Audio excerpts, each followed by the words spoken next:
All right, team, listen up. Welcome to the briefing. We're about to walk through our upcoming gas-insulated substation projects right here in Saudi Arabia. The goal today is simple. Make sure our construction and our O&M guys are all on the exact same page before we even think about mobilizing to site. So, here's our game plan. First, we'll cover why we're building with GIS in the first place. Then, we'll do a deep dive into the anatomy of the substation itself. We're also going to cover the engineering rules you'll be living and breathing on site. After that, we'll map out the whole project timeline, from a patch of dirt to a fully energized station. And we'll wrap up by running through the exact calculations you'll be doing in the field. Let's get into it. You know, before we even order a single bolt, every single project starts with this one massive decision. It affects the entire design, the footprint, everything. Do we go old school with air-insulated, AIS? Or do we go with the modern standard, gas-insulated, GIS? Okay, let's dive into that. For pretty much all our new projects here in the kingdom, GIS is the clear winner, hands down. Let's break down exactly why that is.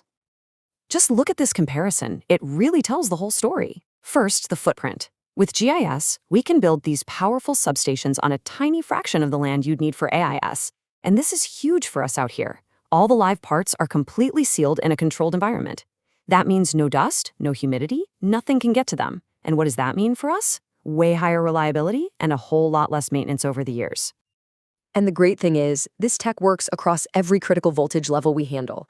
We're talking the massive 380 kV extra high voltage stations that push bulk power across the entire country, all the way down to the regional HV stations, and right into the 13.8 kV medium voltage rooms that feed our neighborhoods directly. Okay, now let's get into the guts of a substation. Think of this as a virtual tour inside the GIS hall. We're going to look at the core equipment you'll be installing and taking care of. And pay close attention because how these pieces connect is everything. These are the big players you'll be working with every single day. You've got the GIS modules themselves, with the breakers inside, the gas-insulated bus ducts. Think of those as the superhighways for electricity. The huge power transformers, the MV switchgear, and of course, the brains of the whole operation in the control building. Every part is critical.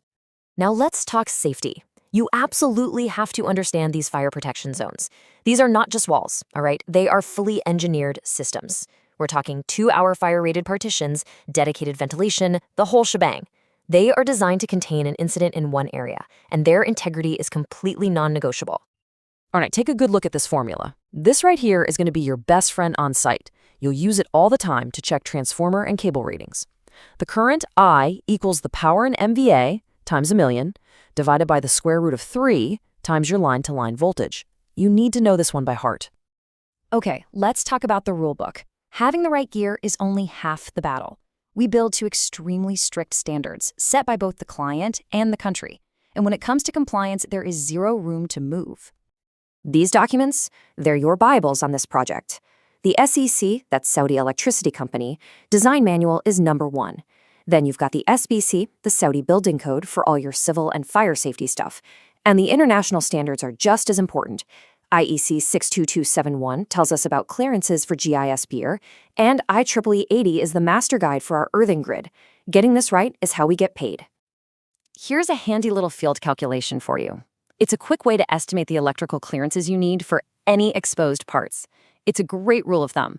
But, and I need to be crystal clear here, this is for a quick check, and that's it. The official SEC design manual is the law, no exceptions. And here's another super practical calculation you'll use all the time: sizing your cable trays. You just add up the total area of all your cables, then divide by 0.6. So why 0.6? Because the IEC standards say we can never, ever fill a tray more than 60%. We need that extra space for air to circulate and keep things cool. Overloading trays is a massive fire risk. We stick to the rule, period. Okay, let's walk through the whole construction sequence now. This is how we take a project from a flat piece of sand to a fully lit up, working substation, step by step. This is our critical path. It's all logical, right? But every single step depends on the one before it.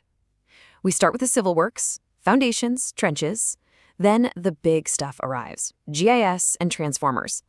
After that, it's the really intensive part: pulling and terminating thousands of cables. Then comes all the testing and commissioning. Just remember, a delay in one phase will cause a domino effect right down the line. So, for every supervisor, this is beyond crucial. You have to know these inspection hold points. This is when we stop all work. Before you pour concrete over that earthing grid, before you even think about filling the SF6 gas, after the transformer is set and before the final connections are torqued, you stop. You call in the SEC or Aramco inspector and you do not move forward until you have that signature in your hand. Okay, enough theory. Let's put this stuff into practice. We're going to run through a real-world example you're going to see on a ton of our sites. A standard 11.5 to 13.8 kV 40 MVA transformer. First question, you're on site. You're looking at the transformer nameplate. Let's run the numbers for the secondary side, the low voltage side. Using that formula from before, what's our full load current at 13.8 kV? The answer you should get is 1,673 amps. And this number is everything. It tells us what our 13.8 kV switchgear needs to be rated for. It tells us the size and number of power cables we've got to pull. This number has to be dead on. Now for the big one. The really important one for safety. What's the potential short circuit current? So if there's a major fault and the grid throws 1,000 MVA at us, how much current is going to try to rip through our system? That's 41,800 amps. That is a violent, destructive amount of energy. And that is exactly why our breaker ratings, our busbar bracing, and our entire earthing system are so incredibly important. Every piece of equipment has to be able to handle that current. No questions asked. So look, team, remember this. These numbers aren't just for some exam. They translate directly into a safe, reliable asset for the kingdom that will last for decades. The calculations guide us, sure, but it's safety and quality that truly define our work out there. Let's build it right every single time.